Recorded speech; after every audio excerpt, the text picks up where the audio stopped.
Hello everyone, তো coffee খেতে খেতে আজ ব্লগটা শুরু করলাম। আর রুমে চলেছি একটু স্ক্রাবিং করার জন্য। এই যে স্ক্রাবিং করে বৃষ্টির আওয়াজ পাচ্ছি, তো বৃষ্টির প্রচণ্ড বাইরে বৃষ্টি পড়ছে। আর ছাদে চলে এসেছি জামা কাপড় তোলার জন্য। আর ছাদে এসে দেখছি আমাদের এই দুই ননদের কাণ্ড। এই দুজন মিলে এখন স্নান করছে বৃষ্টিতে। তো ভাবলাম চলো এদের একটু ভিডিও করা যাক। আর আজকে চলো লাঞ্চে কী কী হয়েছে তোমাদের দেখায়। আজকে লাঞ্চে হয়েছে এই যে ওল ছানছি আর লেবু দেওয়ার কারণে ওল ছানাটা আলাদাই স্বাদ লাগে।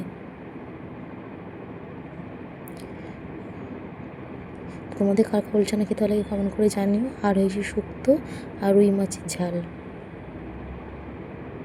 চলো খেয়ে নিই। আর এই যে বিকেলবেলা এখন আমার বর কফি তৈরি করছে। আর যেহেতু নিজের হাতে কফি খেতে খেতে না একঘেয়ে লাগে, তাই বরের হাতে কফি খেতে একটু বেশি ভালো লাগে, টেস্টি লাগে।